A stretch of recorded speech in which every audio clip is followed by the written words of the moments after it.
Nuestra siguiente exposición es con el economista Daniel Torresano, representante de la Superintendencia de Bancos y Seguros. Tiene una maestría en Economía Aplicada de la Universidad Autónoma de Barcelona y ha participado como autor de varias publicaciones en las revistas Encuentro y Enfoque. Participa con el tema hoy en nuestro seminario Crisis Financiera Internacional y su efecto en el sistema financiero nacional. Bienvenido. Muy buenas tardes, mi nombre es Daniel Torresano, estoy gustoso de estar aquí. El tema de mi exposición es crisis financiera internacional y su efecto en el sistema financiero nacional. Es importante comentarles que esta exposición es resultado de uno de los principales proyectos que está manejando actualmente la Superintendencia de Bancos y Seguros, que hace referencia al primer reporte de estabilidad financiera del país y que se ha convertido en unos emblemas y que van a ser expuestos en los próximos meses. Por lo tanto, esto es una primicia, entre comillas. Mi exposición está dividida en cuatro partes. La primera será un análisis de la crisis financiera internacional y su efecto en el mercado local, regional y local. La segunda parte va a hacer referencia a un análisis de la situación del sistema financiero nacional. La tercera, haremos un análisis de los efectos de la crisis internacional y de los aspectos macrofinancieros nacionales en el sistema financiero nacional, o lo que se denomina pruebas de tensión. Y finalmente las conclusiones. En el gráfico que ustedes ven en la pantalla, observan el movimiento de los precios de los activos internacionales en los mercados. Lo que podemos observar básicamente es que entre el primer trimestre del 2012 y el primer semestre del 2012 y el segundo semestre existió una relativa volatilidad de los mismos, fundamentalmente de los precios de los commodities. Esto es resultado básicamente de los movimientos o de los eventos económicos o macrofinancieros sucedidos tanto en el continente europeo como en la región de Estados Unidos, relacionados básicamente con la crisis griega, con la crisis financiera española e italiana, y al margen de que efectivamente el Banco Central Europeo emitió medidas de política económica o monetaria relacionada básicamente con amplia expansión monetaria y mantenimiento de tasas de interés, que no lograron apaciguar la incertidumbre de los mercados. Otro de los eventos que efectivamente afectó al movimiento de los precios internacionales de los principales activos financieros, por lo tanto refugio de los inversionistas, fue la crisis fiscal en Estados Unidos, relacionado con el denominado precipicio fiscal, que evidentemente fue afectado por las indecisiones del Congreso de los Estados Unidos. Los efectos de los eventos antes mencionados evidentemente se vieron en los diferentes mercados financieros. En el gráfico que ustedes están observando, aprecian la volatilidad de los precios de las acciones en los diferentes mercados internacionales y además los movimientos que han existido en los diferentes precios de las monedas internacionales. Otro de los efectos que sucedieron luego de estos eventos internacionales evidentemente estuvieron relacionados con el movimiento de los flujos de capitales. En el gráfico de barras ustedes observan cómo en Europa los capitales se movieron desde la zona periférica fundamentalmente a los centros europeos. Evidentemente Alemania, Francia fueron los que más captaron dichos recursos. A nivel general también se presentaron movimientos de capitales hacia Estados Unidos y por lo tanto saliendo de algunos países de economías emergentes, dichos capitales. Estos movimientos evidentemente implicaron que exista un crecimiento de posiciones en diferentes activos. Uno de los activos más demandados fueron los denominados bonos soberanos, o son los denominados bonos soberanos. Esto afectó, por supuesto, a los rendimientos de dichos bonos.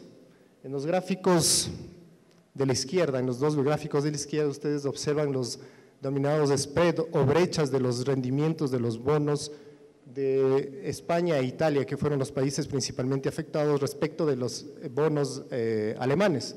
Lo que observamos básicamente es que entre el primero y el segundo semestre del año 2012 existió un alto movimiento de dichas brechas en positivo, lo que significa que evidentemente creció el riesgo del mantenimiento o de la posesión de dichos bonos.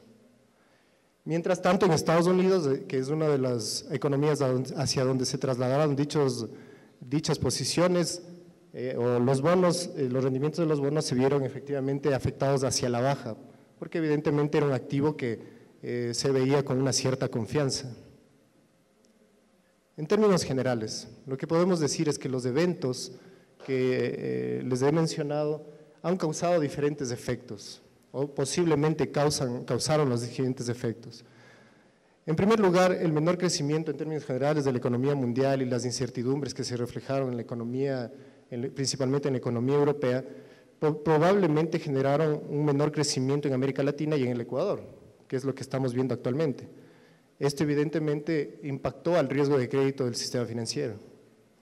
En segundo lugar, la caída del valor de los activos internacionales probablemente está impactando en el riesgo de mercado y en el riesgo crediticio también.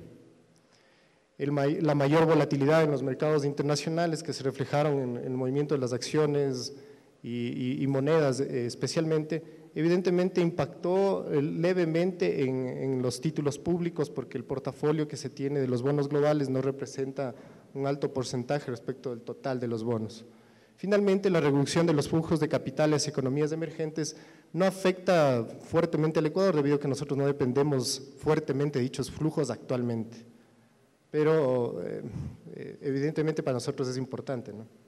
En términos generales, lo que podemos decir es que la situación internacional continúa marcada por una incertidumbre sobre el ritmo de recuperación de Estados Unidos, la resolución de la crisis fiscal y bancaria de la zona euro, la falta de estrategia de consolidación fiscal de Japón y la ausencia de reformas estructurales que permitan un crecimiento sostenido de la economía china. Finalmente, no obstante, la economía ecuatoriana ha continuado creciendo, aunque a un menor ritmo. Y la situación de liquidez y solvencia observada desde la perspectiva macro y microfinanciera todavía se mantiene estable. Como os mencioné al inicio, a continuación vamos a hacer un análisis de la situación del sistema financiero nacional para luego finalmente analizar los efectos de los eventos antes mencionados en nuestro sistema financiero. No sin antes mencionarles rápidamente que todos los activos del sistema financiero nacional representan alrededor del 60% del PIB actualmente. Un indicador desde la perspectiva macroprudencial que es importante hacerle seguimiento. De esto total, el 85% corresponde al sistema financiero privado. Uno de los principales análisis que se utilizan para el entendimiento del sistema financiero es el denominado análisis de fuentes y usos. Lo que podemos observar en el gráfico es que las principales fuentes del sistema financiero corresponden a las obligaciones con el público, los depósitos, y los principales usos están relacionados con la cartera de crédito y los fondos disponibles. En términos generales, de una forma muy resumida, podemos decir que el sistema financiero está cumpliendo con la situación de intermediación en este momento. A continuación vamos a hacer un análisis rápido de todo lo que es los activos y los pasivos del sistema financiero. Y lo que podemos observar es que la composición de los activos está relacionada básicamente con los créditos, con un alto porcentaje, seguido de inversiones y fondos disponibles. Las inversiones se encuentran fundamentalmente en el país, alrededor del 75%, mientras que el 25% se encuentra en el sector externo. Importante mencionar que de estas posesiones se encuentran en países de altos niveles o en títulos de alta calidad y que son supervisados por la Superintendencia de Bancos y Seguros. La cartera de crédito ha mantenido una composición bastante parecida a los últimos años, debido a que su composición está relacionada básicamente con cartera comercial y de consumo. Finalmente, los fondos disponibles están básicamente en depósitos de los bancos o entre bancos y los depósitos para encaje, que son regulados por el Banco Central y también por la Superintendencia de Bancos. Respecto a los pasivos, lo que nosotros podemos observar es que el sistema financiero nacional se fondea fundamentalmente de un fondeo llamado al minorista, o lo que les dije hace un momento, básicamente de los depósitos. Como se puede observar en el gráfico, el 89% de los pasivos está relacionado con las obligaciones con el público. ¿Cómo está descompuesto? Básicamente por depósitos monetarios y depósitos de ahorro, es decir, depósitos a corto plazo, lo cual es importante desde una perspectiva de liquidez. Luego hablaremos del tema. Desde una perspectiva de solvencia, lo que podemos decir es que el sistema financiero actualmente se encuentra en una situación relativa de alta solvencia. El sistema financiero en todos sus subsistemas, bancos grandes, pequeños y medianos, está sobre el capital mínimo regulatorio requerido por la Superintendencia de Bancos de Seguros. Como pueden observar, el sistema que más solvente o que más solvencia presenta es el sistema de bancos pequeños. Los otros han presentado un nivel de solvencia que se ha mantenido o ha decrecido, básicamente por el crecimiento de las provisiones que ya hablaremos luego. En todo caso, vemos un sistema solvente que cumple con el marco regulatorio y además tiene altos niveles de cobertura observados por la relación entre provisiones y cartera de crédito, que actualmente alcanza 2.4 veces, es decir, tenemos un alto nivel de cobertura con un buen nivel de solvencia. En este punto es donde efectivamente los análisis convencionales del sistema financiero, el reporte de estabilidad financiera se diferencia de los análisis convencionales. A continuación vamos a hacer los análisis de riesgo de crédito, riesgo de liquidez, dejamos de lado el riesgo de mercado por temas temporales, del tiempo, pero vamos a hablar rápidamente de los dos riesgos que inicialmente les mencioné. Respecto al riesgo de crédito, uno de los principales indicadores que se analiza en este sentido es el denominado la relación entre cartera de crédito sobre el PIB. Desde el último trienio este indicador ha crecido fuertemente, tal como se puede observar en el gráfico de la derecha, lo cual evidentemente para la Superintendencia de Bancos ha sido un síntoma de alerta, de observación, pero que de todas maneras en el año 2012 se detuvo o tuvo un crecimiento relativamente moderado debido a las políticas macro y microprudenciales con el objetivo de frenar el boom crediticio. Respecto al riesgo de liquidez, en términos generales lo que nosotros podemos observar es que, como les dije hace un momento, el sistema financiero está fondeado fuertemente por depósitos. Sin embargo, el nivel de concentración de dichos depósitos es relativamente alto en bancos pequeños y medianos, lo que puede ser desde la perspectiva de liquidez un problema. Los bancos pequeños se fondean básicamente con obligaciones financieras, lo que no entra en el cálculo de la denominada reserva mínima de liquidez y que por lo tanto desde una perspectiva de riesgo de liquidez nos podría estar afectando. En todo caso, haciendo un análisis de la evolución de la liquidez tanto de primera línea y segunda línea, que es uno de los principales marcos regulatorios de la Superintendencia de Bancos de Seguros, vemos que el sistema financiero ha tenido un nivel de liquidez bastante interesante, con lo cual tenemos este riesgo relativamente controlado. Luego observaremos algunos problemas que hemos tenido respecto de esto, pero en todo caso ha estado bastante bien controlado. A continuación vamos a observar un breve diagnóstico del sistema de seguros privados y de seguridad social que también forma parte del control de la Superintendencia de Bancos de Seguros. Es un análisis muy rápido, pero que nos da una vista, una observación bastante efectiva de la dinámica de estos dos sistemas. Respecto al seguro privados, solo mencionarles que el ratio de profundización financiera de los servicios de seguros, medido como el coeficiente de prima neta emitida sobre el PIB, alcanzó el 1.7%. Como ustedes pueden observar, ha existido un crecimiento significativo, sin embargo, todavía respecto a la región, en referencia a este indicador, todavía estamos bajos. Eso quiere decir que tenemos todavía un sistema de seguros que está en crecimiento, pero que todavía no alcanza los niveles internacionales o la dinámica internacional. Respecto a la seguridad social, lo que podemos observar en los dos gráficos es que me voy a referir básicamente al portafolio de inversiones. El portafolio de inversiones del IES, actualmente manejado por el BIES, alcanzó en el año 2012 $10.447 millones, que representa el 15.6% del PIB. Como ustedes ven, desde el año 2009, desde que el BIES asume dicha administración de los recursos del IES, se ve una fuerte dinámica del portafolio. El portafolio de las inversiones ha estado básicamente distribuido en seguros de cesantía, seguro de invalidez, vejez y muerte y el seguro de salud. Es decir, relativamente está cumpliendo con su labor.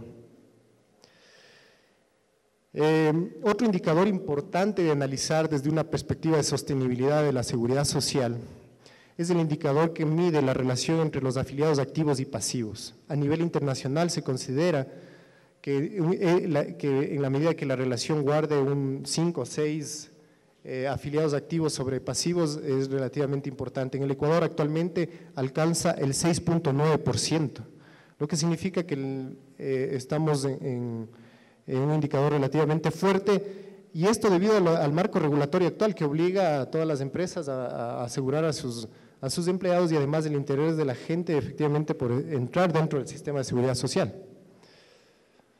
Bueno, hasta aquí hemos visto rápidamente el diagnóstico de la situación internacional.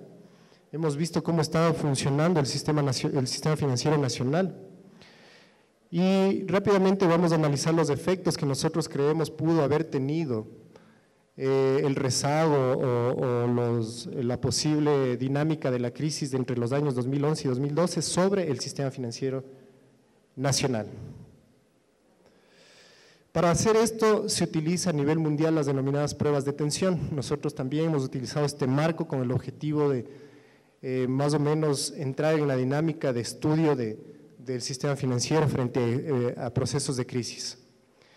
Las pruebas de estrés que nosotros utilizamos, hicimos un análisis de pruebas de estrés sobre la solvencia del sistema financiero, distribuida en 3 componentes, uno de riesgo de crédito, uno de riesgo de mercado y uno de resultados económicos. También hicimos pruebas denominadas de estrés de liquidez y una prueba de estrés de mercado. Quisiera detallarles primeramente los resultados que obtuvimos y la dinámica o cómo es el funcionamiento de las pruebas denominadas de estrés sobre solvencia. En un primer módulo nosotros hacemos simulaciones de cuál es el movimiento del PIB, cómo el movimiento del PIB, la inflación y las tasas de interés internacionales afectan a la probabilidad de incumplimiento de las diferentes carteras. Esto nosotros nos permite calcular la probabilidad esperada y finalmente la severidad y los efectos reales del crecimiento de la probabilidad de incumplimiento sobre el sistema financiero. Al obtener esta pérdida total, por lo tanto, nosotros podemos acercarnos a los efectos sobre la solvencia. Con esto hacemos una prueba denominada de riesgo de crédito. Otro módulo que nos permite hacer un análisis sobre la solvencia es el módulo denominado de riesgo de mercado. A través del cálculo de la denominada duración modificada o la determinación de la caída en el valor de las inversiones del sistema financiero, podemos efectivamente también afectar a la solvencia del sistema financiero y por lo tanto ver los posibles efectos de la crisis internacional. Y finalmente nosotros afectamos a los resultados del sistema financiero a través del movimiento de la probabilidad de incumplimiento que inicialmente les dije y a través del movimiento de las tarifas del sistema financiero que actualmente son reguladas por la Superintendencia de Bancos. Entonces hicimos una simulación moviendo tarifas y vimos cuáles son los efectos sobre el sistema financiero. Como les mencioné, también hicimos pruebas de liquidez que básicamente fueron un análisis de simulaciones de corridas de depósitos y a su vez cómo responde el sistema financiero frente a dichas corridas con el objetivo de analizar igualmente el análisis sobre la solvencia. E hicimos otras pruebas de interconexiones que significa ver las relaciones que tiene el sistema financiero o cada uno de los componentes del sistema financiero entre sí para observar qué pasaría en el caso de que una parte del sistema decida no pagarle a la otra parte.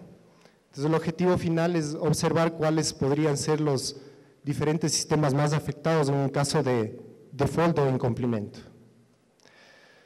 No les puedo exponer todos los resultados. En el reporte de estabilidad financiera que está a emitirse el próximo mes están todos los resultados. En todo caso, en términos generales, lo que podemos mencionar es lo siguiente. A través de las simulaciones que les comenté, lo que podemos decir es que de las pruebas de tensión relacionadas con la solvencia se muestra que en condiciones de los escenarios básicos y estresados, porque estresamos algunos escenarios, todas las instituciones quedan por encima del capital mínimo regulatorio, lo que quiere decir que se refuerza la percepción de que el sistema financiero nacional efectivamente podría en este momento y bajo ciertas condiciones resistir a una posible crisis. Los escenarios están perfectamente descritos o van a estar perfectamente descritos en el reporte de estabilidad financiera, sin embargo, y han sido escenarios bastante discutidos, han salido bastantes aportaciones, pero yo creo que son bastante cercanos incluso a la realidad que estamos nosotros viviendo actualmente. Condiciones de crecimiento bajo, o de crecimiento menor respecto a otros años, etcétera, lo que ha facilitado que los resultados sean bastante consistentes. El resultado de las pruebas de liquidez, lo que nosotros podemos decir es que las instituciones parecerían que pueden resistir por lo menos en un rango de 1 a 3 meses frente a necesidades de liquidez fuertes. Me refiero a fuertes, a retiros bastante significativos en el rango de 3 meses, y se ve que el sistema financiero efectivamente podría resistir. Es decir, el sistema financiero está en la capacidad de que en el caso de que exista retiro de depósitos, responder con sus activos líquidos frente a posibles eventos de esta situación. Finalmente, en lo que se refiere a las pruebas de interconexiones, que me gustaría particularizar un poco más, el sistema financiero nacional actualmente está funcionando en una dinámica distinta de lo que funciona el sistema financiero internacional.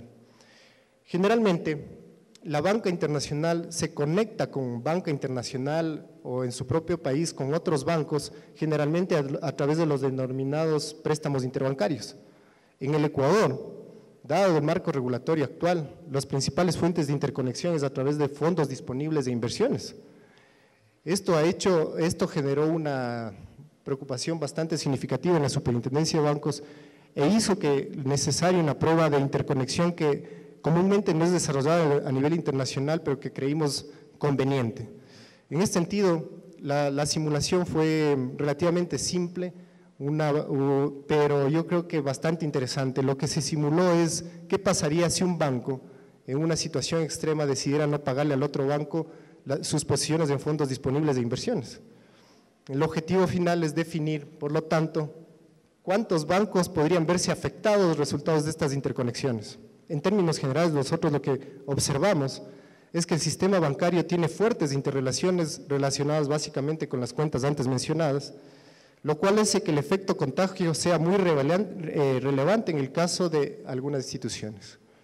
En el reporte de estabilidad financiera que ustedes van a observar, evidentemente hay indicios de esta prueba, pero yo creo que va a ser de bastante aporte para el lector y para todas las instituciones de gobierno. Bueno, eso es todo. Muchas gracias.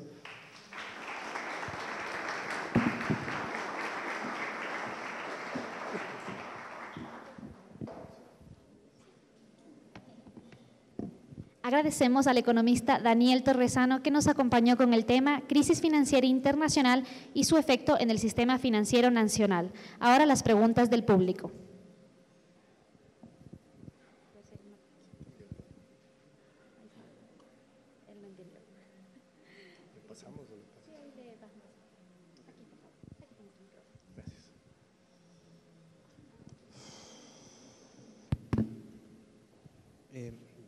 Daniel, ¿cómo estás? Una pregunta súper concisa y es, ¿cuál crees tú que fueron las políticas, tanto de regulación como políticas económicas en general a nivel macro, por parte del Estado que efectivamente han ayudado para que el sistema financiero, a pesar de una crisis internacional, esté, como tú nos decías, bastante fuerte, digamos así, ¿no es cierto? ¿Y específicamente cuáles fueron las regulaciones puntuales que tú crees que influenciaron mucho para que el sistema esté de esta manera y las políticas macroeconómicas que se utilizó para este factor? Parece una pregunta bastante interesante. Un resumen de todas las políticas macroprudenciales que se desarrollaron en los últimos años en el país también le vas a encontrar en el reporte de estabilidad financiera y puedes responder fuertemente a la pregunta que tú me acabas de hacer. Pero básicamente tiene relación con algunas medidas de corte macroprudencial, básicamente establecidas por el Banco Central y relacionadas con la reserva mínima de liquidez, la determinación del coeficiente de liquidez doméstico, las medidas de fortalecimiento de la banca pública, otras medidas desde la perspectiva microprudencial y que tienen que ver con el aspecto de supervisión, es la supervisión basada en riesgos y el establecimiento de la red de seguridad financiera, que hace referencia a la creación del fondo de liquidez. Adicionalmente, la COSEDE, que ahora asegura los depósitos, la supervisión basada en riesgos.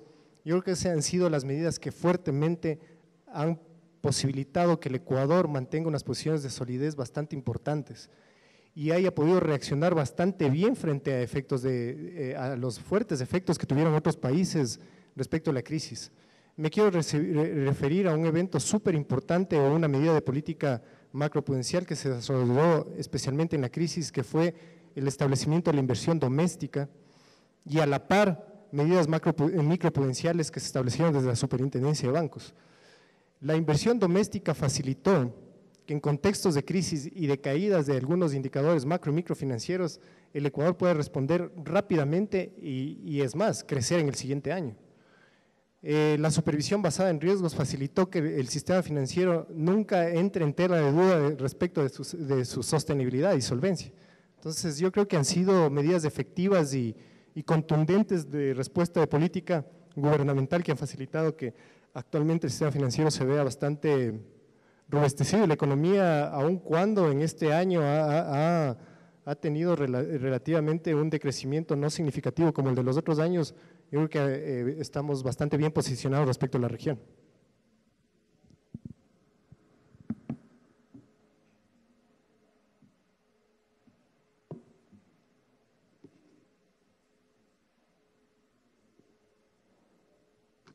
Daniel, agradeciéndote por tu exposición. Quería un poco relacionar el tema que hemos estado tratando en este seminario de transnacionales y crisis económica, al llevarle al tema de la superintendencia de banco. En el país, como que los grupos financieros internacionales, no sé, de esto te hablo desde mi perspectiva, como que no están participando dentro del sistema financiero nacional, sino son bancos ecuatorianos, y generalmente los capitales extranjeros o los grandes bancos que participan en la región, como que no se han visto abocados a participar en el mercado ecuatoriano. Tal vez nos puedes decir a qué se debe esto, o sea, tal vez el mercado ecuatoriano no es atractivo, o en qué se diferencia de los demás países de la región. Yo creo que la dinámica que está sucediendo actualmente en el mercado financiero ecuatoriano y el marco regulatorio que tenemos hace que digamos que las posiciones totalmente abiertas de mercado, que es lo que se tiene o que se tuvo en Estados Unidos y en Europa, no sean totalmente atractivas. Porque en mercados como el europeo y en estadounidense en su momento, esas posiciones aperturistas generaron que efectivamente el sistema financiero se maneje con una dinámica totalmente, digámoslo así, lucrativa. Y actualmente el gobierno nacional se ha empeñado básicamente en un proceso de defensa al consumidor, de defensa de los recursos de la parte privada y pública, lo que ha hecho que efectivamente nosotros estemos en la capacidad ahora de decir que tenemos servicios financieros totalmente regulados y que efectivamente permiten la defensa del consumidor. Y tenemos un marco regulatorio de supervisión basada en riesgos que hace que el sistema financiero esté solvente, lo que no necesariamente ha sucedido en contextos de crisis en Estados Unidos y en Europa, y que actualmente les hace que esa miopía cambie, porque en los 2 últimos años en Estados Unidos el marco regulatorio ha evolucionado profundamente para una supervisión integral totalmente distinta a la que tenía anteriormente. Yo creo que esas son las situaciones que ha hecho que efectivamente nosotros actualmente nos manejamos con un sistema nacional fuerte.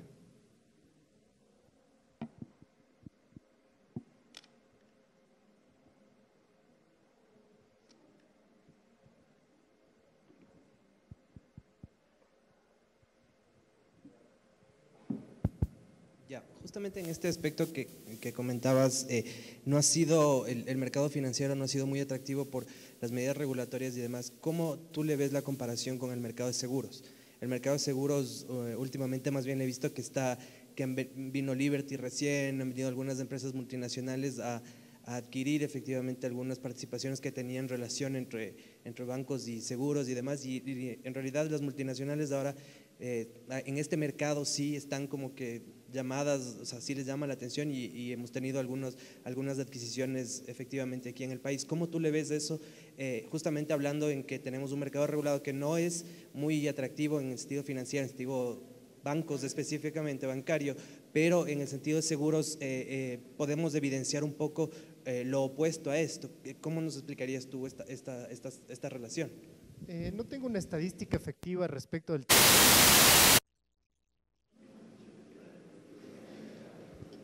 no tengo en este momento una estadística del crecimiento efectivo del sistema de seguridad privada, pero tenemos indicios efectivamente de que existe, como yo mencioné en mi exposición, ha existido un crecimiento relativamente significativo de este sistema. El sistema de seguros es un sistema extremadamente complejo. Se podría decir que básicamente se maneja básicamente a nivel internacional. Existen centros de movimiento o que generan la dinámica internacional en el sistema de seguros en todo el mundo. De todas maneras, yo creo que aun cuando el sistema de seguros ha venido creciendo en el país, actualmente la Superintendencia de Bancos y Seguros está estableciendo un marco regulatorio que va a facilitar que esta apertura que se está dando en el sistema tenga una apertura lógica, digamos, desde una perspectiva de supervisión. Estamos creando un manual único de supervisión para el sistema de seguros privados, para el sistema de seguridad social, lo que va a facilitar que dichos sistemas vayan creciendo desde una perspectiva sostenible. En todo caso, la preocupación es válida. Hemos tenido algunos ya problemas o eventos de problemas en la parte de seguridad privada. Hay algunos procesos de liquidación, etcétera. Sin embargo, creemos que todas las medidas que estamos tomando desde la perspectiva de supervisión integral de estos sistemas van a facilitar un crecimiento bastante ordenado.